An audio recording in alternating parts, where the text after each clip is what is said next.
ആദ്യമായി അമൽ കാണിക്കാൻ പോകുന്നത് കാണാനൊരു ലുക്കില്ലെന്നുള്ളൂ, ഭയങ്കര ബുദ്ധിയാ. കാണാനൊരു ലുക്കില്ലെന്നുള്ളൂ, ഭയങ്കര ബുദ്ധിയാ. കരുണ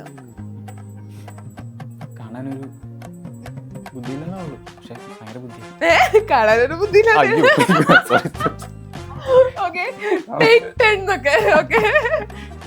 ശൃംഗാരം കാണാനൊരു ലുക്കില്ലെന്നൊക്കെ ഉള്ളു, പക്ഷെ ഭയങ്കര ബുദ്ധി. അത്ഭുതം അത്ഭുതം. ഒന്ന് കാണിച്ചേ. കാണാനൊരു ബുദ്ധി ഇല്ലെന്നുള്ളു, പക്ഷെ ഭയങ്കര ബുദ്ധിയാ. കാണാനൊരു ബുദ്ധി ഇല്ലെന്നുള്ളു, പക്ഷെ ഭയങ്കര ലുക്കാ. അയ്യോ,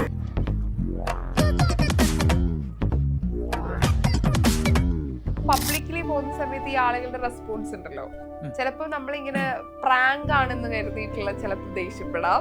പബ്ലിക്കലി പോകുമ്പോ ചോദിക്കും, ഇപ്പോ അൺഎക്സ്പെക്ടഡ് ആയിട്ട് ഒരു ഷോട്ടാ വേണ്ടത്, ഇപ്പൊ ഒരാളെ പോയി അപ്രോച്ച് ചെയ്യാം, അപ്പൊ ഞാൻ നേരത്തെ ചോദിക്കും ഇങ്ങനെ ഒരു എടുത്താ കുഴപ്പമുണ്ടോ, എന്നിട്ട് ഞാൻ ആക്ട് ചെയ്യും.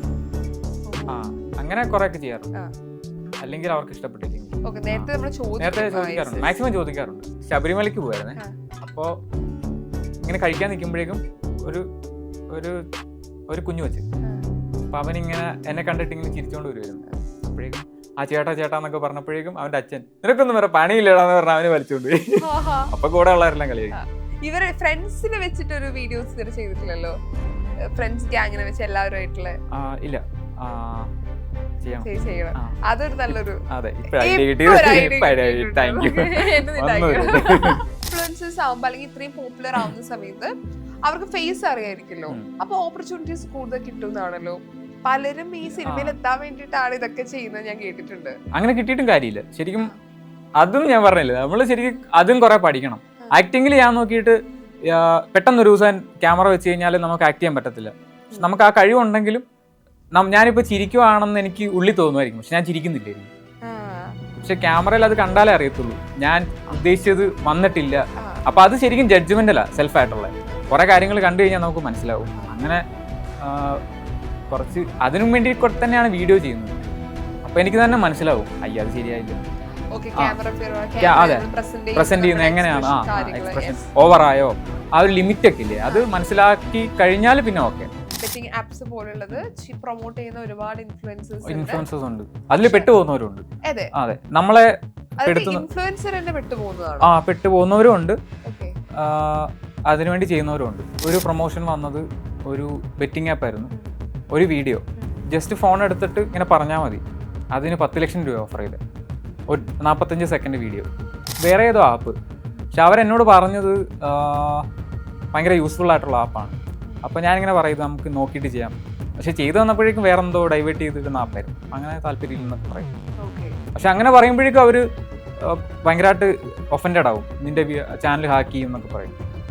അങ്ങനെയൊക്കെ പറയാറുണ്ട്. അവരുടെ ഭാഗത്തും ഒരു പ്രഷർ അങ്ങനെയൊക്കെ ഉണ്ട്.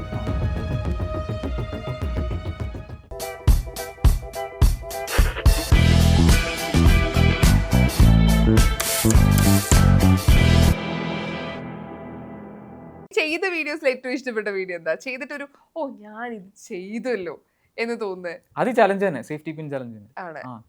ഓക്കേ, ചെയ്തു. പിന്നെ വേറെ എയുടെ ഒരു വീഡിയോ ചെയ്തിട്ടുണ്ടായിരുന്നു. എ വെച്ചിട്ട് ഇമേജ് ജനറേറ്റ് ചെയ്തിട്ട് കണ്ടിരുന്നു. അതും കുറച്ച് ചലഞ്ച്. അത് ശരിക്കും ഞെട്ടിപ്പോയി. 5 ഫോട്ടോ ജനറേറ്റ് ചെയ്തു. അപ്പോൾ ഒരാള് ഒരു നീല ഷർട്ട് ഇട്ട ഒരാള് പുള്ളിയെ തപ്പി നടക്കുക. ആ കറക്റ്റ് ഷർട്ട് ഇട്ട ഒരാളെ കണ്ടു, കറക്റ്റ് ഫേസ് കട്ട്. അത് കുറച്ച് പിള്ളേര് വന്നിട്ട് ചേട്ടാ ഞാൻ ഇവിടെ കണ്ടു എന്നൊക്കെ പറഞ്ഞിട്ട് മറൈൻ ഡ്രൈവിലായിരുന്നു, എന്നെ കൊണ്ടുപോയിട്ട് കൊണ്ട് കാണിച്ചു തന്നു. അത് ഏതോ സ്കൂളിലെ ഒരു സാറായിരുന്നു, കറക്റ്റ് സെയിം ഷർട്ടും. പക്ഷെ അതുണ്ടല്ലോ, അത് ചെയ്ത സമയത്ത് ആളുകളുടെ ഒരു ഭയങ്കര സപ്പോർട്ട് ഉണ്ടല്ലോ. ഇപ്പൊ നമ്മളൊരു ഐഡിയ വെച്ചിട്ട് പോയി കഴിഞ്ഞാൽ ആരും മൈൻഡ് ചെയ്തില്ലെങ്കിൽ ഒരു ചീവിയുടെ സൗണ്ടും ബാക്ക്ഗ്രൗണ്ട് ഇട്ടിട്ട് മൂലൊക്കെ ഇരിക്കേണ്ടി വരും. പക്ഷെ ഈ പബ്ലിക്കുള്ള റിയാക്ഷൻസ് വീഡിയോസും അവരുടെ ഒരു റെസ്പോൺസും അവരും ഇതിൽ പാർട്ടിസിപ്പേറ്റ് ചെയ്യുന്ന സമയത്തും കുറച്ചും കൂടി രസമായിട്ട് ആ വീഡിയോ പോകും. അപ്പം ഇത് വീഡിയോ ചെയ്യുമ്പോ ആ ഫോട്ടോ ജനറേറ്റ് ചെയ്യുന്ന സമയത്ത് എപ്പോഴെങ്കിലും വിചാരിച്ചിട്ടുണ്ടായിരുന്നോ ഈ ആളെ കാണുന്നു? ഇല്ല, ഞാൻ എങ്ങനെ കണ്ടുപിടിക്കുമെന്ന് ആലോചിച്ച്. ഞാൻ ആദ്യം വിചാരിച്ചു ഏതെങ്കിലും ആളെ ഞാൻ തന്നെ ഉണ്ടാക്കാം, എന്നിട്ട് ഉള്ളതുപോലെ ആക്ട് ചെയ്യാന്നൊക്കെ. പക്ഷെ റിയൽ ആയിട്ട് തന്നെ 5 എണ്ണം ഉണ്ടാക്കി. അത് നമ്മൾ ആ വീഡിയോ എടുക്കുമ്പോൾ തന്നെ ഇപ്പൊ സംസാരിക്കുന്ന പോലും ആയിരിക്കത്തില്ല. ഞാൻ വീഡിയോ എടുക്കുമ്പോൾ എനിക്ക് ഭയങ്കര പേടിയാണ് പുറത്തിറങ്ങിയിട്ട്. അപ്പോൾ നമ്മളിങ്ങനെ ആലോചിക്കും ഇത് പറ്റുമോ എന്നൊക്കെ. അതൊന്ന് സ്റ്റാർട്ട് ചെയ്ത് വന്നപ്പോഴേക്കും കുറെ പേര് വന്ന്, എവിടുന്നൊക്കെയോ ആൾക്കാർ വന്ന്, അത് കളറായി സെറ്റായി. പക്ഷെ ആ കറക്റ്റ് ഡ്രസ്സിന്റെ കളറിൽ സമയത്ത് പിന്നെ ഒരു അമ്മയുടെ ഫേസ് ഉണ്ടായിരുന്നു. ആ അമ്മയും കറക്റ്റ് ആയിട്ട് കിട്ടി. അത് അടിപൊളിയായിരുന്നു. ആ 2 കോണ്ടന്റും എനിക്ക് കുറച്ചുകൂടി നന്നായിട്ട് വൈറലായതും വ്യൂ പോയതും അങ്ങനത്തെ വീഡിയോസ് തന്നെയാണ്. ആൻഡ് ഈ വീഡിയോ ചെയ്യുന്ന സമയത്ത് ഇപ്പൊ പബ്ലിക്കലി പോകുന്ന സമയത്ത് ഈ ആളുകളുടെ റെസ്പോൺസ് ഉണ്ടല്ലോ, ചിലപ്പോ നമ്മളിങ്ങനെ പ്രാങ്ക് ആണെന്ന് കരുതിയിട്ടുള്ള ചിലപ്പോ ദേഷ്യപ്പെടാം. കാരണം ഇതിനു മുമ്പ് ഒരുപാട് പേര് ഇത്ര വീഡിയോസ് ഒക്കെ കുറച്ച് പബ്ലിക്കിൽ ഇറങ്ങി ചെയ്തുകൊണ്ട് ചിലപ്പോ പുറകെ വരുന്നവർക്കായിരിക്കും അടികൊള്ള. അതെങ്ങനെയാ പബ്ലിക്കിൽ പോകുമ്പോ ചോദിക്കും, ഇപ്പോ അൺഎക്സ്പെക്ടഡ് ആയിട്ട് ഒരു ഷോട്ടാ വേണ്ടത്. അപ്പൊ ഒരാളെ പോയി അപ്രോച്ച് ചെയ്യാം. അപ്പൊ ഞാൻ നേരത്തെ പോയി ചോദിക്കും, ഇങ്ങനെ ഒരു എടുത്താ കുഴപ്പമുണ്ടോ, എന്നിട്ട് ഞാൻ ആക്ട് ചെയ്യും. അങ്ങനെ കുറെ ഒക്കെ ചെയ്യാറുണ്ട്. അല്ലെങ്കിൽ അവർക്ക് ഇഷ്ടപ്പെട്ടില്ലെങ്കിൽ നേരത്തെ ചോദിക്കാറുണ്ട്, മാക്സിമം ചോദിക്കാറുണ്ട്. അല്ലെങ്കിൽ എന്തെങ്കിലും സർപ്രൈസ് ഒക്കെ കൊടുക്കുകയാണെങ്കിൽ നേരിട്ടു, അല്ലാതൊക്കെ ചോദിക്കാറുണ്ട്. പിന്നെ ഒരു എക്സ്പീരിയൻസ് പറഞ്ഞാൽ ഞാൻ ശബരിമലയ്ക്ക് പോവായിരുന്നേ. അപ്പോൾ ഇങ്ങനെ കഴിക്കാൻ നിൽക്കുമ്പോഴേക്കും ഒരു കുഞ്ഞു വെച്ച്, അപ്പൊ അവനിങ്ങനെ എന്നെ കണ്ടിട്ട് ഇങ്ങനെ ചിരിച്ചോണ്ട് വരുമായിരുന്നു. അപ്പോഴേക്കും ആ ചേട്ടാ എന്നൊക്കെ പറഞ്ഞപ്പോഴേക്കും അവന്റെ അച്ഛൻ, നിനക്കൊന്നും വേറെ പണിയില്ലടാന്ന് പറഞ്ഞ അവന് വലിച്ചോണ്ട് പോയി. അപ്പൊ കൂടെ ഉള്ളവരെല്ലാം കളിയാക്കി. അല്ല രസം അത് ഫ്രണ്ട്സ് കൂടെ ഫണ്ണാവും. അതെ അതെ. പിന്നെ പിന്നെ നിർത്തിയിട്ടില്ല. ഇവനൊക്കെയാണ് കൂട്ടുകാര് തന്നെ.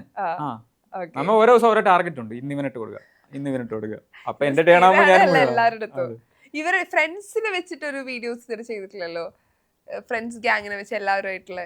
ഇല്ല, ചെയ്യണം. അതൊരു നല്ലൊരു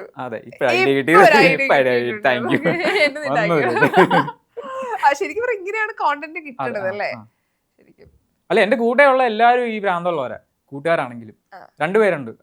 അവര് കാരവാൻ ഉണ്ടാക്കിയിട്ടുണ്ട്. അവരിങ്ങനെ ഓൾ ഇന്ത്യ ഒരു ലോറിയില് കാരവാനൊക്കെ ഉണ്ട്. ഞങ്ങൾ അതിൽ ഡൽഹിയിൽ നിന്ന് ഇങ്ങോട്ടൊക്കെ വന്നിട്ടുണ്ട്. ക്രിയേറ്റീവ് ആയിട്ടുള്ള ആളുകളുടെ ജീവിതം. ക്രിയേറ്റീവ് അല്ല, കുറച്ച് മട്ടന്മാരെ. ഓക്കെ ഇപ്പൊ ഒരുപാട് പ്ലാൻസ് ഐഡിയാസ് ഉണ്ടെന്നൊക്കെ പറഞ്ഞല്ലോ. ഇനിയിപ്പോ ചെയ്യണം എന്നൊരു ആഗ്രഹമുള്ള ഒരു കാര്യം, ഇപ്പം അത് പ്രൊഫഷണലി ആയാലും ഒരു കാര്യം ചെയ്യണം എന്ന് ഒരു ആഗ്രഹമുള്ള ഒരു എന്തെങ്കിലും ഉണ്ടോ, ഭാവി പ്ലാൻസ് എന്ന രീതിയിൽ? വീഡിയോ ആണോ? എനിക്ക് കുറച്ച് മൾട്ടിപ്പിൾ ലാംഗ്വേജസിൽ ചെയ്യണം. പിന്നെ കുറച്ച് സീരീസ്, ഒരു സൂപ്പർ ഹീറോ സീരീസ് എന്നിട്ടൊരു പ്ലാൻ ഉണ്ട്. അത് ചെയ്താൽ കൊള്ളാന്നുണ്ട്. റാൻഡമായിട്ട് ഇപ്പൊ നമ്മള് പണ്ടത്തെ മായാവി ഒക്കെ പറയില്ലേ, മായാവിയെ മനസ്സിൽ വിചാരിച്ചാല് മായാവി വരും, നമ്മുടെ കാര്യം നടത്തി തരും. ആ ഒരു സെറ്റപ്പ് ചെയ്താൽ കൊള്ളാന്നുണ്ട്. അത് പക്ഷേ നമ്മൾ തന്നെ സമയം ഇൻവെസ്റ്റ് ചെയ്യണം, പൈസ ഇൻവെസ്റ്റ് ചെയ്യണം. അപ്പൊ അതിനുവേണ്ടിയുള്ള പ്രിപ്പറേഷൻ. ഇതിനകത്ത് പൈസ ഉണ്ടാക്കാൻ വളരെ ഈസിയാ. പക്ഷെ അത് ഇപ്പൊ പ്രൊമോഷൻസ് ആണെങ്കിലും കുറെ ബെറ്റിംഗ് ആപ്പ് അങ്ങനെയൊക്കെ വരും. പക്ഷെ ചെയ്യാറില്ല. അതിലൊരു തീരുമാനം ഉണ്ടോ? അതായത് ബെറ്റിംഗ് ആപ്സ് പോലുള്ളത് പ്രൊമോട്ട് ചെയ്യുന്ന ഒരുപാട് ഇൻഫ്ലുവൻസേഴ്സ് ഉണ്ട്. അതിൽ പെട്ടുപോകുന്നവരുണ്ട്. അതെ, നമ്മളെ ഇൻഫ്ലുവൻസർ തന്നെ പെട്ടുപോകുന്നതാണോ? പെട്ടുപോകുന്നവരും ഉണ്ട്, അതിനുവേണ്ടി ചെയ്യുന്നവരും ഉണ്ട്. അപ്പൊ നമ്മളെ ഇപ്പോ വിളിക്കുമ്പോഴേക്കും അതുപോലെ കൺവിൻസ് ചെയ്യിപ്പിക്കും. ഇപ്പൊ നമ്മളിപ്പോ താല്പര്യം ഇല്ലെന്ന് പറഞ്ഞാല് ഇപ്പോ എന്താ പറയുന്നത്, ഇരട്ടി പൈസ തരാന്ന് പറയും. ഇപ്പോ എന്റെ പറയാലോ പൈസ, ഒരു പ്രൊമോഷൻ വന്നത് ഒരു ബെറ്റിംഗ് ആപ്പ് ആയിരുന്നു. ഒരു വീഡിയോ ജസ്റ്റ് ഫോൺ എടുത്തിട്ട് ഇങ്ങനെ പറഞ്ഞാൽ മതി, അതിന് 10 ലക്ഷം രൂപ ഓഫർ ചെയ്തേ. 45 സെക്കൻഡ് വീഡിയോ. അതുകൊണ്ടാണോ ഇത്ര ആളുകൾ അത് ചെയ്യും. പിന്നെ വേറെ ഏതോ ആപ്പ്, പക്ഷെ അവരെന്നോട് പറഞ്ഞത് ഭയങ്കര യൂസ്ഫുൾ ആയിട്ടുള്ള ആപ്പാണ്. അപ്പൊ ഞാനിങ്ങനെ പറയുന്നത് നമുക്ക് നോക്കിയിട്ട് ചെയ്യാം. പക്ഷെ ചെയ്തു വന്നപ്പോഴേക്കും വേറെ എന്തോ ഡൈവേർട്ട് ചെയ്തിരുന്ന ആപ്പായിരുന്നു. അങ്ങനെ താല്പര്യം ഇല്ലെന്നൊക്കെ പറയും. പക്ഷെ അങ്ങനെ പറയുമ്പോഴേക്കും അവര് ഭയങ്കരമായിട്ട് ഒഫൻഡഡ് ആവും, നിന്റെ ചാനൽ ഹാക്ക് ചെയ്യും എന്നൊക്കെ പറയും. അങ്ങനെയൊക്കെ പറയാറുണ്ട്. അവരുടെ ഭാഗത്തുനിന്നും ഒരു പ്രഷർ അങ്ങനെയൊക്കെ. പക്ഷെ ഇങ്ങനെയും ഒരു ഡിസിഷൻ, ഈ വലിയ എമൗണ്ട് പറയുമ്പോ അത് ചെറിയ എമൗണ്ട് അല്ല. അപ്പൊ ആളുകൾ എന്തായാലും നമുക്ക് മനസ്സൊന്ന് നമ്മുടെ മൊത്തം കുട്ടികളാ, അപ്പൊ അത് ചെയ്യുന്നത് മോശം, ഒരു നല്ല കാര്യമാണ്. പിന്നെ ഒരു ഐഡിയ തോന്നിയായിരുന്നു, ഇപ്പൊ ഇത് വരുന്നവരെല്ലാം ഹിന്ദി ആൾക്കാരായിരിക്കും, വേറെ ലാംഗ്വേജ് ആയിരിക്കും. അപ്പോൾ ഇത് സ്കാം ആണെന്ന് പറഞ്ഞുകൊണ്ട് പ്രൊമോഷനാന്ന് ചെയ്ത അങ്ങനെ ഒരു ഐഡിയ ഉണ്ടായിരുന്നു. അതായത് ആരും ചെയ്തത് അതെ അതെ ഇങ്ങനെ ആരും ചെയ്യരുത് കേട്ടോ, നിങ്ങൾക്ക് മനസ്സിലായല്ലോ, അവർക്കൊരു പണി എന്ന രീതിയിൽ ചെയ്യാം എന്ന രീതിയിൽ. പക്ഷെ അത് കൊള്ളാം. ശരിക്കും പറഞ്ഞാൽ അങ്ങനെ ചിന്തിച്ച് ചെയ്യുന്നവർ ഭയങ്കര കുറച്ച് പേരേ ഉള്ളൂ, റൈറ്റ്? അപ്പൊ അത് ബാക്കിയുള്ളവർക്കും കൂടെ അത് ദോഷമായിട്ട് മാറരുത്. എന്റർടൈൻമെന്റ് ചെയ്യിപ്പിക്കുക എന്നൊരു സാധനമാണല്ലോ മെയിൻ ആയിട്ട് ഫോക്കസ് ചെയ്യുന്ന, എനിക്ക് ആളുകളെ ചിരിപ്പിക്കുക. ഒന്നെങ്കിൽ ചിരിപ്പിക്കുക, അല്ലെങ്കിൽ എന്തെങ്കിലും ഒരു തോട്ട് ചിന്തിക്കാൻ എന്തെങ്കിലും ഇട്ട് കൊടുക്കുക. അത് തന്നെ മെയിൻ. ഞാൻ പറഞ്ഞ പോലെ സമയമാണ്. അവരിപ്പം ജോലിയൊക്കെ തിരക്ക് കഴിഞ്ഞിട്ടും ഇപ്പൊ പഠിത്തം കഴിഞ്ഞിട്ടൊക്കെ ആയിരിക്കും നമ്മളെ വീഡിയോസ് കാണുന്നത്. അപ്പൊ വെറുതെ എന്തെങ്കിലും ചെയ്യാണ്ട് ഒന്നെങ്കിൽ ചിരിപ്പിക്കുക, അല്ലെങ്കിൽ ചിന്തിപ്പിക്കുക. ഇപ്പൊ ആളുകൾക്ക് ഇപ്പം യൂട്യൂബിൽ നമുക്ക് വരുമാനമാണ്. ഇപ്പൊ ഓൾറെഡി വേറെ ജോലിയൊന്നും ചെയ്യുന്നില്ലല്ലോ? ഇല്ല, ഞാൻ മാർക്കറ്റിംഗ് നോക്കുന്നുണ്ട്. ഓക്കെ, വേറെ ഒന്നുമില്ല. ഇല്ല, ഇപ്പൊ ഫുൾ ഫോക്കസ് പറയുന്നത് യൂട്യൂബ് ആണ്. ഇപ്പൊ യൂട്യൂബിൽ നമുക്ക് കൃത്യമായിട്ട് ഒരു വീഡിയോക്ക് റവന്യൂ ഇത്രയും ഉണ്ടാവും എന്നത് അറിയാം. പക്ഷെ നമ്മളൊരു വീഡിയോ ക്രിയേറ്റ് ചെയ്യുന്ന സമയത്ത് അതിൽ കൂടുതൽ പൈസ നമ്മൾ ചെലവാക്കുന്ന സിറ്റുവേഷൻ വരുന്നുണ്ട്. അതെങ്ങനെയാ ശരിക്കും? അത് മീഡിയ ഫീൽഡിലുള്ളവർക്ക് ചിലപ്പോൾ മനസ്സിലാവുമായിരിക്കും. നമ്മളൊരു സ്റ്റേജ് എത്തുമ്പോൾ പൈസ ആയിരിക്കത്തില്ല, നമുക്ക് മെന്റലി ഒരു സാറ്റിസ്ഫാക്ഷൻ വേണ്ട. അതെ, ഒരു റിവാർഡ് വേണം. അപ്പൊ പൈസ അവിടെ നോക്കിയിട്ട് കാര്യമില്ല. അപ്പോ ആ റിവാർഡിന് വേണ്ടിയിട്ട് എന്തും ചെയ്യും. അത് തന്നെ. ഓക്കെ, അതാവുമ്പോ നമുക്ക് പ്രൊഡക്റ്റിന്റെ വാല്യൂ അല്ലെങ്കിൽ ആ ഒരു ക്വാളിറ്റി നമ്മൾ എന്തായാലും നന്നായിട്ട് ചെയ്യണം. അത് ഇൻവെസ്റ്റ്മെന്റ് തന്നെയാണ്. നമ്മളിപ്പോ ക്യാമറ മേടിക്കുന്ന പോലെ തന്നെ നമ്മുടെ കോണ്ടന്റിന്റെ ക്വാളിറ്റി അല്ലെങ്കിൽ പ്രസന്റേഷൻ കൂട്ടിയാൽ അത് ഫ്യൂച്ചറിൽ ബെനിഫിറ്റ് ആവും. ഓക്കെ, ഈ യൂട്യൂബ് ചാനൽ ആദ്യത്തെ റവന്യൂ കിട്ടിയപ്പോ എന്തായിരുന്നു ആദ്യം ചെയ്തത്? കാരണം യൂട്യൂബിൽ നിന്ന് റവന്യൂ കിട്ടാന്ന് പറയുന്ന ആദ്യത്തെ, അല്ലെങ്കിൽ 1000 സബ്സ്ക്രൈബേഴ്സ് വരിക, അല്ലെ, മോണിറ്റൈസേഷൻ ആവുക, പേയ്മെന്റ് വരാന്നൊക്കെ പറയുന്നത് നമുക്കെന്തോ ഭയങ്കര സന്തോഷമുള്ള കാര്യമാണ്. ആരോ പൈസ തരുന്ന, ദൈവം തരുന്ന ഫീൽ ആയിരിക്കും വരിക. അത് പ്രൊഫൈലിൽ ഇങ്ങനെ കാണിച്ചു $100, 8,000 രൂപ. അതാ എല്ലാവരും അതൊക്കെ തന്നെയാണ്. ആ സമയത്ത് കണ്ടിന്യൂസ് വീഡിയോ ഒന്നുമില്ല. അപ്പൊ ഫസ്റ്റ് ശമ്പളം ജീവിതത്തിൽ ആദ്യമായിട്ട് സാലറി കിട്ടുന്ന, അതിനു മുമ്പ് മറ്റേ സൈഡായിട്ട് സൈഡ് പരിപാടിയൊക്കെ ഉള്ളായിരുന്നു. പക്ഷെ അന്ന് സാലറി കിട്ടിയ അന്ന. അപ്പോ ഇതിന് ടാക്സ് ഒക്കെ ഫയൽ ചെയ്യണം, കുറച്ച് ലീഗൽ പ്രശ്നങ്ങളൊക്കെ ഉണ്ട്. അപ്പോ അജിത് ചേട്ടൻ്റെ അടുത്ത് പോയി, ചേട്ടാ അതൊന്നും എങ്ങനെ ചെയ്ത, എന്നെ അഡ്രസ് ചോദിക്കുന്നുണ്ട് എന്നൊക്കെ പറഞ്ഞ്. അതായിരുന്നു 8,000 രൂപ ആയിരുന്നു ആദ്യ ശമ്പളം. അതിലെന്ത് ചെയ്തു? ഇതിങ്ങനെ ചെലവായി പോയി? ഇല്ലില്ല, അത് അമ്മയ്ക്ക് കൊടുത്തു, അങ്ങനെ ചെയ്തു. അമ്മയെ വിളിച്ച് ചോദിക്കണം. പക്ഷെ ആദ്യം ഇവർക്ക് ആർക്കും യൂട്യൂബ് എന്ന് പറയണ ചിലപ്പോ അക്സെപ്റ്റ് ചെയ്യാൻ പറ്റില്ല, അതൊരു ജോലിയായിട്ട് കാണില്ലല്ലോ. അപ്പം എപ്പം മുതൽ അവർക്ക് ഒരു കോൺഫിഡന്റ് വന്നല്ലോ, വിശ്വാസം വന്ന് ഇവൻ ഇതില് പച്ച പിടിക്കുന്നു തോന്നുന്നു? അതുണ്ട്. 2 വർഷം 4 വർഷമായെന്ന് പറഞ്ഞില്ല. ഇപ്പൊ 2 വർഷം സാലറി ഒന്നും ഇല്ല. അപ്പൊ നമുക്ക് മെന്റൽ റിവാർഡ് മാത്രമേ ഉള്ളൂ, അവർക്കൊന്നും കിട്ടുന്നില്ല. അവര് നോക്കുമ്പോഴേക്കും മോൻ ഇങ്ങനെ പോവാ, വേറെ എങ്ങോട്ടോ പൊക്കൊണ്ടിരിക്കുക. അതെ. അപ്പോ എനിക്ക് തോന്നുന്നത് വേറെ ആരോ ഒന്ന് പറഞ്ഞു, അമ്മയോടോ അച്ഛനോടോ, മോന്റെ വീഡിയോ കണ്ടു, ഇഷ്ടപ്പെട്ടു എന്ന് പറഞ്ഞു. അപ്പൊ ഇങ്ങനെ നിന്റെ വീഡിയോ കണ്ടെന്ന് പറഞ്ഞ് കൊള്ളാന്ന് പറഞ്ഞു അന്ന് തൊട്ടാൻ തോന്നുന്നു. പിന്നെ അവരെയൊക്കെ കാണിച്ചു. പിന്നെ അമ്മ ഇപ്പൊ ചോദിക്കും, എടാ എന്റെ വീഡിയോ ഒന്നും വരുന്നില്ലേ എന്നൊക്കെ ചോദിക്കും. ഫാമിലി, അതെ കുടുംബശ്രീയിലെ സെലിബ്രിറ്റി ആണ്. ഇപ്പം വീഡിയോസ് ഓരോന്നായിട്ട് ചെയ്യുന്നുണ്ട്. ഇപ്പം ഞാൻ കേട്ടിട്ടുള്ളത്, ആദ്യം ഫാമിലിയിൽ സപ്പോർട്ട് ഇല്ലാത്ത, അതായത് പ്രത്യേകിച്ച് ക്രിയേറ്റീവ് മേഖലയാണ്, അത് സിനിമ ആയിക്കോട്ടെ, കോണ്ടന്റ് ക്രിയേഷൻ ആയിക്കോട്ടെ, എപ്പോഴും ഒരു ഡോക്ടർ, എഞ്ചിനീയർ, ടീച്ചർ ഇതൊക്കെ മാറിയിട്ടാണല്ലോ നമ്മൾ ചിന്തിക്കണേ. അതായത് പഠിച്ച ജോലി നമ്മൾ ചെയ്യില്ല, പകരം നമ്മൾ വേറൊരു രീതിയിലാണ്, നമ്മുടെ ഒരു ഇഷ്ടത്തിന്, നമ്മുടെ ഒരു കോൺഫിഡന്റിലാണ് നമ്മൾ പോണേ. അത് സക്സസ് ആവോ അല്ലയോ നമുക്ക് ചുറ്റുള്ള ആൾക്കാർക്ക് ഒരു ഐഡിയ ഉണ്ടാവില്ല. അപ്പൊ തുടക്ക സമയത്ത് വേണ്ട എന്ന് പറയുന്ന ആളുകള് നമ്മുടെ സക്സസിന് ശേഷമായിരിക്കും അവരത് ഭയങ്കര പ്രൗഡായിട്ട് എടുക്കണേ. ചിലർക്ക് അത് അക്സെപ്റ്റ് ചെയ്യാൻ ഭയങ്കര ബുദ്ധിമുട്ടായിരിക്കും. അമല എങ്ങനെയാ അതിനെ കാണുന്നത്? തുടക്ക സമയത്ത് അധികം സപ്പോർട്ട് ചെയ്ത ആളുകള് പിന്നീട് നമ്മൾ സക്സസ് ആവുമ്പോൾ നമ്മുടെ അടുത്തേക്ക് വരുന്നു, അത് ഭയങ്കര പ്രൗഡാണെന്ന് പറയുന്നു. അതിനെങ്ങനെയാ അമല കാണുക? ഇല്ല, അങ്ങനെയില്ല. എനിക്ക് കൂടുതൽ വീട്ടുകാരും അങ്ങനെ സപ്പോർട്ട് ഇല്ലായ്മയൊന്നുമില്ല. അച്ഛനാണെങ്കിലും ഭയങ്കര കൂളാ. അല്ലാതെ സുഹൃത്ത് ഫലങ്ങളും അത് വരാറുണ്ട്, അങ്ങനെ കാണിക്കാറുണ്ട്. പക്ഷെ എന്താ പറയുന്നത്, കൂടുതലും സ്ട്രേഞ്ചേഴ്സ് ആണ് സപ്പോർട്ട് ചെയ്തിട്ടുള്ളത്. അവരുമായിട്ട് ഇപ്പോഴും കോണ്ടാക്ട് ഉണ്ട്, ഫ്രണ്ട്സും വന്നിട്ടൊക്കെ ഉണ്ട്. പക്ഷെ അങ്ങനെ എന്താ പറയുന്നത്, ദേഷ്യം വെച്ചിട്ടൊന്നും കാര്യമില്ല. അപ്പോൾ എല്ലാവരോടും ഫ്രണ്ട്ഷിപ്പ് തന്നെ മെയിൻറ്റെയിൻ ചെയ്യും. സമാധാനമാണ് മുഖ്യം വീട്ടില് അമലിനെ സംബന്ധിച്ചിടത്തോളം. ഉറങ്ങാൻ പറ്റണം, അത്രേ ഉള്ളൂ. ഉറങ്ങാൻ പറ്റണം. അതാണ് ലൈഫിൽ നമ്മള് എത്രയൊക്കെ അച്ചീവ് ചെയ്താലും എന്താ അമലിന്റെ ഭയങ്കര ഒരു ലൈഫിൽ ഇതാണ് ഇമ്പോർട്ടന്റ്, എന്തൊക്കെ ഉണ്ടെങ്കിലും ഇതാണ് ഇമ്പോർട്ടന്റ് എന്ന് തോന്നിയതുള്ള ഒരു കാര്യം. എല്ലാം പോകാനായിട്ട് ഒറ്റ ദിവസം മതിയായിരിക്കും. ചെറിയ എന്തെങ്കിലും അലിഗേഷൻ വന്നാൽ മൊത്തം പോവും അല്ലേ, അങ്ങനത്തെ ഒരു റിസ്ക് ഉണ്ട്. ഫീൽഡ് ആണ്. അപ്പോൾ എന്താ പറയുക, എൻ്റെ അൾട്ടിമേറ്റ് അഹങ്കരിക്കാതിരിക്കുക കുറച്ചൊക്കെ. ഇപ്പൊ ഒരു അഹങ്കാരം ഉള്ള പോലെ തോന്നുന്നുണ്ട്, അതാ പറഞ്ഞത്. അല്ല ഇങ്ങനെ ഇരുന്നു ഇല്ല ഇല്ല, അത് ഭയങ്കര, ഞാൻ പറയുന്നത് കോൺഫിഡന്റ്ലിയാ സംസാരിക്കണേ. കാരണം അമല് ചെയ്യുന്ന ഇപ്പൊ കാര്യം ചിലപ്പോ എനിക്ക് ചെയ്യാൻ പറ്റില്ല. അമല് ചെയ്തതില് അത്രയും 100% ഇട്ട് ചെയ്ത് ഈ പറഞ്ഞ ഡിഫറെന്റ് ആയിട്ട് ചെയ്തിട്ടാണ് അമലിനെ ആളുകൾ ഇഷ്ടപ്പെടുന്നത് ചെയ്യുന്നത്. അതിൽ നീ നന്നായി പണിയെടുക്കുന്നുണ്ട്. അപ്പൊ കുറച്ച് അഹങ്കരിച്ചാലും കുഴപ്പമൊന്നുമില്ല. പക്ഷെ ഇതിൽ അഹങ്കാരം ഒന്നുമില്ല, ഭയങ്കര കോൺഫിഡന്റ്ലിയാണ് സംസാരിക്കണേ. അത് ഭയങ്കര ചിലപ്പോ നീ ആഗ്രഹിച്ചിട്ടുണ്ടാവില്ലേ ഇന്റർവ്യൂ അറ്റൻഡ് ചെയ്യണം അല്ലെങ്കിൽ ഇന്റർവ്യൂവിന് കൊടുക്കണം അങ്ങനെയൊക്കെ? ഓക്കെ, അപ്പൊ എന്തൊക്കെയാണ് മിറർ നോക്കിയിട്ട് പ്രാക്ടീസ് ചെയ്തോണ്ടിരുന്നത്? എന്തൊക്കെയോ പറയാ, അതാ പറഞ്ഞേ, അങ്ങനെ ആഗ്രഹിച്ചിട്ടേ ഉള്ളൂ, അല്ലാതെ ഇതുപോലെ എന്ത് ഉത്തരം പറയണം അങ്ങനത്തെ ഒന്നും ഇല്ലായിരുന്നു. ഇല്ല. ഇനി ഇല്ല, അത്രയൊക്കെ തന്നെ.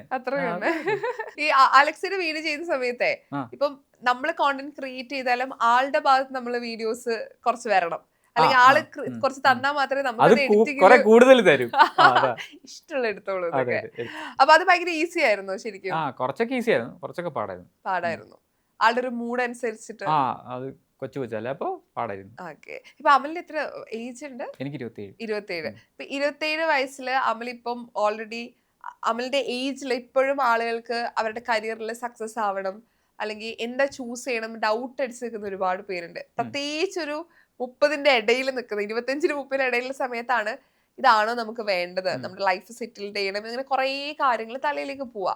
അപ്പൊ ഇപ്പോഴും ആ ടെൻഷനിൽ നിൽക്കുന്ന അല്ലെങ്കിൽ അതേ ചിന്തയിൽ നിൽക്കുന്ന ഒരുപാട് നമ്മുടെ ഒരു പ്രായത്തിൽ പറ്റിയ ആളുകളുണ്ട്. ശരിക്കും അവരോട് എന്താ പറയാനുള്ളത്? കാരണം ഒരു കൺഫ്യൂഷൻ സ്റ്റേജിലായിരിക്കുമല്ലോ. ഇതേ സ്റ്റേജിൽ വന്ന ഒരാളാണ് അമൽ. ഇപ്പൊ ഞങ്ങളുടെ ഇതില് അമൽ ഒരു സാധനം ചൂസ് ചെയ്തു, അത് ആള് ഫോളോ ചെയ്തു, സക്സസ് ആയിട്ട് ഇരിക്കുന്നു. ഞങ്ങൾ നോക്കുമ്പോൾ ഞങ്ങൾക്ക് അത് സക്സസ് തന്നെയാണ്. സോ അവരോടൊക്കെ എന്താ അമലിന് പറയാനുള്ളത്? അവരോടൊക്കെ പറയാനുള്ളത്, നമ്മുടെ മനസ്സിലൊരു സാധനം തോന്നിക്കഴിഞ്ഞാൽ അത് നമുക്ക് തന്നെ വിശ്വാസം വരുക, ഇത് ചെയ്താൽ ഓക്കെ ആവുമെന്ന് തോന്നിക്കഴിഞ്ഞാൽ വേറെ ആരോടും ചോദിക്കണ്ട, നമ്മൾ തന്നെ ചെയ്താൽ മതി, അത്രേ ഉള്ളൂ.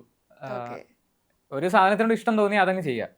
അതെ, പക്ഷേ ആ സമയത്ത് കൂടെയുള്ള ആളുകൾ വേറെ വഴിക്ക് പോവും, നമ്മൾ ഒറ്റയ്ക്കേ കാണത്തുള്ളൂ. പക്ഷെ അവിടെ ഡൗൺ ആവാണ്ട് അതങ്ങ് ചെയ്താൽ മതി.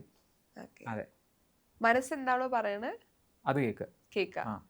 വേറെ ആൾ പറയുന്നത് ശരിക്കും ഒരു മനസ്സ് പറയുന്നത് കേൾക്കാതെ തലച്ചോറ് പറയുന്നത് കേൾക്കോന്നൊക്കെ ഒരു അടി കിട്ടുമ്പോ മനസ്സ് പറയുന്നത് കേൾക്കില്ല. പ്രത്യേകിച്ച് റിലേഷൻഷിപ്പിലായിരിക്കും അത് പറയാം. മനസ്സ് കേൾക്കില്ലേ എന്നൊക്കെ. ശരിക്കും മനസ്സ് പറയുന്നത് കേൾക്കാം. പ്രൊഫഷണലി ശരിക്കും ശരിക്കും തലതല്ലേ ബ്രെയിനല്ലേ പറയുന്നത്, മനസ്സങ്ങനെ പറയത്തില്ലല്ലോ. സോറി, തല പറയുന്നത് കേൾക്കാം. അതെ അതെ, ഞാൻ വിചാരിച്ചു ഉള്ളെന്ന് പറയും, നമുക്ക് തോന്നുന്നത് കറക്റ്റ് ആണെന്ന് തോന്നിയാൽ ചെയ്യാം. അത് കറക്റ്റ് ആയിട്ട് പോയാൽ മതി. നല്ല രീതിയിൽ അഭിപ്രായം ചോദിച്ച സമയം കളയണ്ട. ചോദിക്കണം എന്നില്ല. പിന്നെ ഏറ്റവും വലിയൊരു സാധനം എന്ന് പറഞ്ഞാല് ഉള്ളത് വെച്ച് തുടങ്ങാന്നുള്ള മെയിൻ ആയിട്ട്. അപ്പോ എന്റെ ഏറ്റവും വലിയ പ്രശ്നം അതായിരുന്നു. ആദ്യത്തെ വീഡിയോ ഒരു ഫോണിലെടുത്തത്, പക്ഷെ അതിനകത്ത് ഏറ്റവും വലിയ പ്രശ്നം എന്ന് വെച്ചാൽ ആ സമയത്ത് ഞാൻ കുറെ റെപ്യൂട്ടേഷൻ ഒക്കെ ഉണ്ടാക്കി വെച്ചേക്കുക, ഞാനിതൊന്നും ചെയ്യൂലേ ഇതൊന്നൊക്കെ ആ ഒരു ലെവലായിരുന്നു. പക്ഷെ ആ വീഡിയോ ഇറങ്ങി കഴിയുമ്പോഴേക്കും നമ്മുടെ റെപ്യൂട്ടേഷൻ ഒക്കെ ബ്രേക്ക് ആവും, അല്ലേ, ഇവൻ ഇത് ചെയ്യുക അങ്ങനെയൊക്കെ ആൾക്കാർ. അതെ, അതായിരുന്നു ഏറ്റവും വലിയ ബാരിയർ. അത് ബ്രേക്ക് ചെയ്ത് കഴിഞ്ഞാൽ പിന്നെ ഒന്നുമില്ല, പിന്നെ നമുക്കെല്ലാം ഫ്രീഡമാണ്, എന്ത് വേണം ചെയ്യാം. അപ്പൊ അത് നമുക്കൊരു റെപ്യൂട്ടേഷൻ ഉണ്ടെന്ന് നമുക്ക് തോന്നും, പക്ഷെ പുറത്തുനിന്ന് കാണുമ്പോൾ നമുക്കൊന്നും ഉണ്ടാവില്ല. നമ്മുടെ ഉള്ളിൽ തന്നെ തോന്നായിരിക്കും നമ്മളിതൊന്നും ചെയ്ത ആൾക്കാരെന്ത് വിചാരിക്കും. പക്ഷെ അത് ബ്രേക്ക് ചെയ്ത് പോയാൽ മതി. ഇതിപ്പോ നമ്മൾ ചെയ്ത് നമ്മുടെ ആദ്യത്തെ വീഡിയോ ഇറങ്ങുന്നു, രണ്ടാമത്തെ വീഡിയോ ഇറങ്ങുന്നു, ആളുകൾ കൊള്ളാന്ന് പറയണു, നമുക്കൊരു കോൺഫിഡന്റ് വേണ്ടേ നമ്മൾ ചെയ്യുന്ന കാര്യങ്ങള് അത് പെർഫെക്റ്റ് ആണെന്ന്. അതിപ്പോ ആളുകൾ നെഗറ്റീവ് പറഞ്ഞാലും പോസിറ്റീവ് പറഞ്ഞാലും ഞാൻ ചെയ്യുന്ന അടിപൊളിയാണ് എന്നൊരു സാധനം നമുക്ക് വരണം. തുടക്ക സമയത്ത് നമുക്ക് കൺഫ്യൂഷൻ ആവും, ഇതാണോ അല്ലയോ, പാളിച്ചകൾ വരുന്നൊക്കെ ഉണ്ട്. ഇത് ബ്രേക്ക് ചെയ്ത് എപ്പോഴാ അമല്? ഏത് സമയത്തല്ല, അതാ ഞാൻ പറഞ്ഞു. ശരിക്കും നമ്മളൊരു കാര്യത്തിനെ പറ്റി നന്നായിട്ട് പഠിക്കുക. ഇപ്പോൾ ഒരു ക്യാമറ ചെയ്യുന്ന ഒരാളാണെങ്കിൽ അതിനെപ്പറ്റി നന്നായിട്ട് പഠിച്ചാൽ എവിടെ നിന്നൊക്കെയോ കുറെ കോൺഫിഡൻസ് വരും ഉം. ഓട്ടോമാറ്റിക്കലി. ഉം. പിന്നെ എന്ത് വേണം ചെയ്യാന്നുള്ളൊരു മൈൻഡ് ആവും. ഉം. അപ്പോൾ അത് തന്നെ പഠിക്കാന്നുള്ളത്. Okay. പഠിച്ചുകൊണ്ടിരിക്കുക. അതെ, ഇനിയും പ്രസന്റേഷൻ ആണെങ്കിലും പുതിയ പ്രസന്റേഷൻ പഠിക്കാൻ നോക്കുക. അപ്പോൾ നമുക്കൊരു കോൺഫിഡൻസ് വരും, നമുക്ക് അത് ചെയ്യാം എന്നുള്ളൊരു സാധനം. ഈ സ്കൂൾ ടൈമിലെ കലാതിലകം ഈ പറഞ്ഞ ആ ഡാൻസ് ആ സമയത്ത് നല്ല പാട്ട് പഠിപ്പിയായിരുന്നു. പഠിപ്പിയായിരുന്നോ? നല്ല പഠിപ്പിയായിരുന്നു. ഓക്കേ. എന്നിട്ട് അതായിരുന്നു ഏറ്റവും വലിയ പാട്. നീ ഇത്രയും പഠിച്ചിട്ട് നീ എന്തിനാടാ ഇതിന് പോയെന്നൊക്കെ ആൾക്കാർ ചോദിക്കും. അങ്ങനെ ഞാൻ ഏൺ ചെയ്യുന്നുണ്ടോ? ആ, ആ. പക്ഷെ പഠിപ്പിക്കുന്ന ഫസ്റ്റ് ബെഞ്ചല്ലേ? First bench. അതോ ഈ ചില ഒരു കാറ്റഗറി ഉണ്ട്, പഠിക്കും ചെയ്യും എന്ന എല്ലാ ഈ പറഞ്ഞ കൂട്ടുകെട്ടിലും വരും, അല്ലമ്പിലും വരും. പക്ഷെ എക്സാം പേപ്പർ വരുന്ന സമയത്ത് മാർക്കുള്ളായിരിക്കും. പക്ഷെ കാര്യമൊന്നുമില്ല. എന്തിനാന്ന് വെച്ചാ പക്ഷെ അതുണ്ട്, പഠിച്ചത് യൂസ് ഉണ്ടോന്ന് ചോദിച്ചാൽ യൂസ് ഉണ്ട്. പഠിച്ചിട്ട് കാര്യമില്ലെന്നല്ല ഞാൻ പറഞ്ഞേ. അതെ, വാല്യൂ ഉണ്ടാവും ഉറപ്പായിട്ടും. പക്ഷെ ടീച്ചേഴ്സ് ഒക്കെ പറയാം ഞാൻ നിന്നെ ഒരു ഡോക്ടറായി കാണുന്ന വിചാരിച്ചത്. നിന്നെ ഇങ്ങനെ കാണുമെന്ന് ഒരിക്കലും വിചാരിച്ചില്ല എന്നൊക്കെ പറയാം. കൂടെ പഠിച്ചവരൊക്കെ ഉണ്ട്. അപ്പൊ അവര് മെസ്സേജ് ഒക്കെ അയക്കും, എടാ നീ അന്ന് എന്നോട് മിണ്ടിയിട്ട് പോലും ഇല്ല, നീയാണ് ഇപ്പൊ വീഡിയോ ഇടുന്നത്, നിനക്ക് എന്ത് പറ്റിയെന്നൊക്കെ തല്ലടി കിട്ടിയോ? എന്തോ പറ്റി. ഇപ്പൊ ഓൾറെഡി ആളുകൾക്ക് ഇപ്പം ഫ്രണ്ട്സിനായിരിക്കും ചിലപ്പോ ഇത് മനസ്സിലാവാ. നമ്മളിപ്പം ഭയങ്കര ഇന്റർവേർട്ട് ആണെന്ന് പറഞ്ഞെങ്കിലും കുറച്ച് ടൈം കഴിഞ്ഞ് നമ്മള് നമ്മുടെ മാറും. അപ്പം ഈ നമ്മുടെ എല്ലാ നെഗറ്റീവും പോസിറ്റീവും അറിയുന്ന ഒരു കൂട്ടുണ്ടാവും നമുക്ക് കൊച്ചുനാൾ മുതലേ നമ്മുടെ കൂടെയുള്ള സുഹൃത്ത്. അപ്പം നമ്മൾ ഈ വീഡിയോ ചെയ്യുന്നു എന്ന് പറയുമ്പോൾ അവർക്ക് ശരിക്കും അത്ഭുതമാണ് വന്നത്. ശരിക്കും പുറമെയുള്ളവർക്ക് അത്ഭുതമാണെങ്കിലും ഇവർക്ക് ശരിക്കും എങ്ങനെയാ, അവർക്ക് അത്ഭുതമായിരുന്നു. എന്താ അവിടെ ഇതുപോലെ അതാ ഞാൻ പറഞ്ഞ, എന്റെ ഒരു സാധനം ഞാൻ പഠിക്കുന്നു വേറെ എന്തെങ്കിലും ജോലിക്ക് കയറുന്നു ആ ഒരു മൈൻഡ് ആയിരുന്നു. പക്ഷെ എവിടെയൊക്കെയോ വെച്ച് തോന്നി എന്തെങ്കിലും നമുക്ക് ഡിഫറെന്റ് ആയിട്ട് ചെയ്യാം. എന്തായാലും ഒരു ലൈഫ് ഉള്ളൂ, പോവാണെ പോട്ടെ അങ്ങനല്ല, എന്തെങ്കിലും ട്രൈ ചെയ്യാം. അതേ ഉദ്ദേശിച്ചത്, എന്തെങ്കിലും ട്രൈ ചെയ്യാം, ഇല്ലെങ്കിൽ പോട്ടെ, നമുക്ക് അടുത്ത ചെയ്യാം, അങ്ങനെ സെറ്റപ്പ് വരും. അതെവിടെയോ വെച്ച് തോന്നി, അത് തോന്നിയോണ്ട് രക്ഷപ്പെട്ടെന്നല്ല, ഒരു വേറൊരു ഫീൽഡിലേക്ക് വരാൻ പറ്റി. അതെ. ഓക്കെ. അമലിന് ഈ റൊമാൻറ്റിക് ആണോ, ഐ മീൻ ഇപ്പൊ സിനിമയിൽ അഭിനയിക്കാൻ റൊമാൻസ്, കോമഡി അല്ലെങ്കിൽ സെന്റിമെന്റൽ, പ്രപ്പോസൽ, ഇതിൽ ഏതും ചെയ്യാൻ ഭയങ്കര ബുദ്ധിമുട്ടുള്ളത് തോന്നുന്നു? എല്ലാം ചെയ്യും. അങ്ങനെ ഞാൻ ഒരു ടാസ്ക് തരട്ടെ, എല്ലാം ചെയ്യുന്നൊക്കെ. അങ്ങനെ ഓഡിഷൻ അറ്റൻഡ് ചെയ്തിട്ടുണ്ടോ? ചെയ്തിട്ടുണ്ട്. രണ്ടിലും കിട്ടിയില്ല. ഓക്കെ. പക്ഷെ അതൊന്നും കാര്യമില്ല. ഓൾറെഡി നമ്മൾ ഇൻഫ്ലുവൻസേഴ്സ് ആവുമ്പോ അല്ലെങ്കിൽ ഇത്രയും പോപ്പുലർ ആവുന്ന സമയത്ത് അവർക്ക് ഫേസ് അറിയായിരിക്കല്ലോ, അപ്പൊ ഓപ്പർച്യൂണിറ്റീസ് കൂടുതൽ കിട്ടുന്നതാണല്ലോ. പലരും ഈ സിനിമയിൽ എത്താൻ വേണ്ടിയിട്ടാണ് ഇതൊക്കെ ചെയ്യുന്നത് ഞാൻ കേട്ടിട്ടുണ്ട്. അങ്ങനെ കിട്ടിയിട്ടും കാര്യമില്ല ശരിക്കും. അതും ഞാൻ പറഞ്ഞില്ലേ, നമ്മള് ശരിക്കും അതും കുറെ പഠിക്കണം. ആക്ടിങ്ങിൽ ഞാൻ നോക്കിയിട്ട് പെട്ടെന്നൊരു ദിവസം ക്യാമറ വെച്ച് കഴിഞ്ഞാൽ നമുക്ക് ആക്ട് ചെയ്യാൻ പറ്റത്തില്ല. നമുക്ക് ആ കഴിവുണ്ടെങ്കിലും ഞാനിപ്പോ ചിരിക്കുവാണെന്ന് എനിക്ക് ഉള്ളിൽ തോന്നുമായിരിക്കും, പക്ഷെ ഞാൻ ചിരിക്കുന്നില്ലായിരിക്കും. പക്ഷെ ക്യാമറയിൽ അത് കണ്ടാലേ അറിയത്തുള്ളൂ ഞാൻ ഉദ്ദേശിച്ചത് വന്നിട്ടില്ല. അപ്പൊ അത് ശരിക്കും ജഡ്ജ്മെന്റ് അല്ല, സെൽഫ് ആയിട്ടുള്ള കുറെ കാര്യങ്ങൾ കണ്ടു കഴിഞ്ഞാൽ നമുക്ക് മനസ്സിലാവും. അങ്ങനെ കുറച്ച് അതിനും വേണ്ടി തന്നെയാണ് വീഡിയോ ചെയ്യുന്നത്. അപ്പൊ എനിക്ക് തന്നെ മനസ്സിലാവും, അയ്യ അത് ശരിയായില്ല, എങ്ങനെയാണ് ഓവറായോ, ആ ഒരു ലിമിറ്റ് ഒക്കെ ഇല്ലേ, അത് മനസ്സിലാക്കി കഴിഞ്ഞാൽ പിന്നെ ഓക്കെ. പെട്ടെന്ന് യൂട്യൂബിലുണ്ട് എന്ന് പറഞ്ഞിട്ട് അഭിനയിക്കാൻ വിളിക്കാൻ അതൊന്നുമില്ല. പക്ഷെ ഈ സമയവും നമ്മൾ വർക്ക് ചെയ്താൽ മതി ബാക്കിൽ. പക്ഷെ ആളുകൾ കുറച്ചും കൂടി ഫേമസ് ആണ് അല്ലെങ്കിൽ പോപ്പുലർ ആണ്, അപ്പൊ ഒരു ആളുകൾ ഇന്ന ആളാണ് മനസ്സിലായില്ലേ, അങ്ങനെ അതൊരു റെക്കഗ്നീഷൻ കിട്ടുമായിരിക്കും, ഒരു കൈൻഡ് ഓഫ് മാർക്കറ്റിംഗ് ആയിരിക്കും. പക്ഷെ അത് നല്ലതാണോന്ന് അറിയത്തില്ല. പക്ഷെ ഇൻഫ്ലുവൻസേഴ്സിനെ നോട്ട് ചെയ്യുന്ന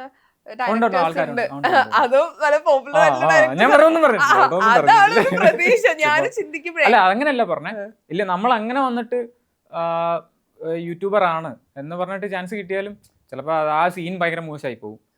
അപ്പൊ അതൊരു സിനിമ എന്ന് പറയുമ്പോ എല്ലാവരുടെ എഫേർട്ടല്ലേ, അപ്പൊ മൊത്തം കുളവായിരുന്നാലും ഭേദം നമ്മൾ പ്രൂവ് ചെയ്തിട്ട് വരുന്നതായിരിക്കും. നമുക്കൊരു പ്രപ്പോസൽ കൊടുത്താലോ? ആരാ പ്രപ്പോസ് ചെയ്യുന്നത്? അയ്യോ അങ്ങനെ അല്ല, ആക്ടിങ് അല്ലേ, അപ്പൊ നമ്മള് ഓപ്പോസിറ്റ് ഇരിക്കുന്ന ഇവിടെ ഇപ്പൊ ഞാൻ മാത്രമേ ഉള്ളൂ, നീ അഡ്ജസ്റ്റ് ചെയ്യ്. അല്ല അത് ഞാൻ പ്രാക്ടീസ് ചെയ്തിട്ടില്ല, അത് പ്രാക്ടീസ് ചെയ്യണ്ടോ? പ്രാക്ടീസ് ചെയ്തോളൂ. പിന്നെ സെന്റിമെന്റൽ ഇറക്കട്ടെ, കരച്ചിൽ വേണോ, കോമഡി വേണോ? അല്ലെങ്കിൽ എന്നെ നീ ഫൺ വരെ ചിരിപ്പിക്കും. അതും പാടായിരിക്കും ചിരിപ്പിക്കാൻ. ഇത്ര നേരം ചിരിപ്പിച്ചില്ലേ അത് വരെ? അല്ല ടാസ്ക് ഒന്നും ഞാൻ ചിരിക്കില്ല. അല്ലെങ്കിൽ ഞാൻ കുറച്ച് നവരസങ്ങൾ തരട്ടെ. തുടങ്ങണ്ട, എനിക്ക് പറ്റൂല. ഒരു ഡയലോഗ് വേണോ? ആ ഡയലോഗ് പറയാം. ഡയലോഗ് ഏത് ഇഷ്ടപ്പെട്ട ഒരു സിനിമയിലെ ഒരു ഡയലോഗ് ഏതാ? ഡയലോഗ് പറഞ്ഞോ. ഞാൻ ലാലേട്ടന്റെ വലിയ ആരാധകരല്ലേ? ലാലേട്ടന്റെ ഡയലോഗ് പറയണ്ടല്ലോ. ആദ്യമായി അമൽ കാണിക്കാൻ പോകുന്നത് കാണാനൊരു ലുക്കില്ലെന്നുള്ളൂ, ഭയങ്കര ബുദ്ധിയാ. കലിപ്പ്. ഇതിനടുത്ത് ഹാസ്യം. കാണാനൊരു ലുക്കില്ലെന്നുള്ളൂ, ഭയങ്കര ബുദ്ധിയാ. ഓക്കെ, അടുത്തത് കരുണം. കാണാനൊരു ബുദ്ധിയില്ലെന്നുള്ളൂ, പക്ഷെ ഭയങ്കര ബുദ്ധിയാ. കാണാനൊരു ബുദ്ധിയില്ലാതെ. ഓക്കെ, ടേക്ക് 10 എന്നൊക്കെ. ഓക്കെ, കാണാനൊരു ലുക്കില്ലെന്നേ ഉള്ളൂ, ഭയങ്കര ബുദ്ധി. അതിനെ കരുണം. കാണാനൊരു ലുക്കില്ലെന്നുള്ളൂ, പക്ഷെ ഭയങ്കര ബുദ്ധിയാ. ഓക്കെ, ശൃംഗാരം. കാണാനൊരു ലുക്കില്ലെന്നൊക്കെ ഉള്ളു, പക്ഷെ ഭയങ്കര ബുദ്ധി. അത് ഉള്ളു വന്നൊക്കെ. ഓക്കെ, അത്ഭുതം. അത്ഭുതം ഒന്ന് കാണിച്ചേ.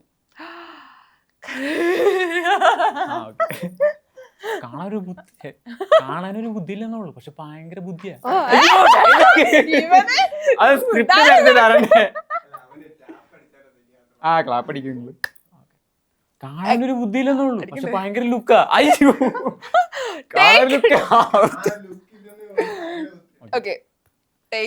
കാണാനൊരു ലുക്കില്ലെന്നുള്ളൂ, പക്ഷെ ഭയങ്കര ബുദ്ധിയാ.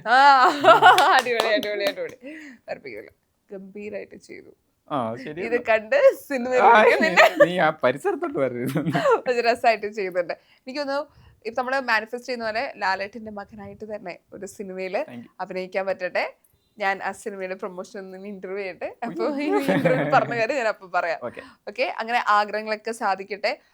ഒരുപാട് ഇപ്പൊ ഈ 100 പേരിൽ നിന്ന് ഒരാൾ വ്യത്യസ്തമാണെന്ന് ചിന്തിക്കുന്ന ആളുകളുണ്ടാവും ഒരുപാട് പേര്. പക്ഷെ അതിനനുസരിച്ച് പ്രവർത്തിക്കുകയും റിസൾട്ട് കിട്ടുകയും ചെയ്യുന്നതാണ് ആൻഡ് എല്ലാവരും നിന്നും ഈ മാറി നിൽക്കുക എന്ന് പറയുന്നത്. സോ ഞങ്ങൾ വീഡിയോസ് കാണുന്ന സമയത്ത് ഒരു തവണ അമലിന്റെ വീഡിയോ കണ്ടാൽ ഞങ്ങൾ സബ്സ്ക്രൈബ് ചെയ്യും. കാരണം കമന്റ്സ് അങ്ങനെയാണ് ഒരുപാട് പേര് പറഞ്ഞിട്ടുള്ളത്. ഞാൻ ആദ്യമായിട്ടാണ് വീഡിയോ കാണുന്നത്, സബ്സ്ക്രൈബർ ആയിരുന്നു. സോ പെട്ടെന്ന് തന്നെ 1 മില്യൺ അടിക്കട്ടെ, സബ്സ്ക്രൈബേഴ്സ് 2 കൂടട്ടെ, ആഗ്രഹം പോലെ സിനിമകളും സ്വന്തമായി സിനിമ ചെയ്യാൻ പറ്റട്ടെ എന്നൊക്കെ വിഷയമാണ്. എല്ലാവിധ ആശംസകളും നേരുന്നു. അവനെ സ്നേഹിക്കുന്ന ഒരുപാട് പേരുണ്ട്. ലൈക്ക് ഈ ചുരുങ്ങിയ സമയം കൊണ്ട് തന്നെ അവനെ സപ്പോർട്ട് ചെയ്യുന്ന ഒരുപാട് പേരുണ്ട്. സോ അവരോട് എന്താ പറയാനുള്ളത്? അവരോട് നിങ്ങളുള്ളതുകൊണ്ടാണ് ഈ ഒരു ലൈഫ് എനിക്ക് കിട്ടിയത്. അപ്പോൾ എല്ലാവരോടും ഭയങ്കര നന്ദി, അത്രേ ഉള്ളൂ. Thank you so much. വിളിച്ചതിനും ഒരുപാട് സന്തോഷം. ഞങ്ങൾക്ക് ഇന്റർവ്യൂ ചെയ്യാൻ പറ്റിയതിലും ഒരുപാട് സന്തോഷമുണ്ട്. ആദ്യം കുറെ വിളിച്ചപ്പോ ഞാൻ മടി പേടിയായോണ്ട് ഞാൻ പറ്റൂല എന്നൊക്കെ പറഞ്ഞു. ചേട്ടൻ കുറെ നാളായിട്ട് വിളിക്കുന്നു ആണല്ലേ? പക്ഷെ കറക്റ്റ് സമയത്താ വന്നത്. കാരണം നമ്മുടെ എനിക്ക് തോന്നുന്നു ഇപ്പൊ പല ഇൻഫ്ലുവൻസേഴ്സിനും ഒരു ചിലപ്പോ അതൊരു എമൗണ്ട് കിട്ടുന്ന രീതിയിലായിരിക്കാം, അല്ലെങ്കിൽ ഒരു ഫെയിം ആയിരിക്കാം, അല്ലെങ്കിൽ ഇഷ്ടത്തില് കാര്യങ്ങൾ ചെയ്യുന്നതായിരിക്കും. പക്ഷെ അതിന്റെ കൂട്ടത്തില് ഒരു നല്ല കാര്യങ്ങൾ കൂടി ചെയ്യുന്നു, അതും ഈ ഇൻഫ്ലുവൻസ് ചെയ്യുന്നു എന്ന് പറയുന്നത് വലിയൊരു കാര്യമാണ്. പക്ഷെ ഇത് ഞാൻ മാത്രമല്ല, ഇതിനകത്ത് ഞാൻ ഒരു മീഡിയേറ്റർ ആയിട്ട് നിന്നോളൂ. കൂടെ ഉള്ളവരാണ് എല്ലാം ചെയ്തത്. ഞാൻ ജസ്റ്റ് ഒരു മീഡിയം മാത്രമേ ഉള്ളൂ.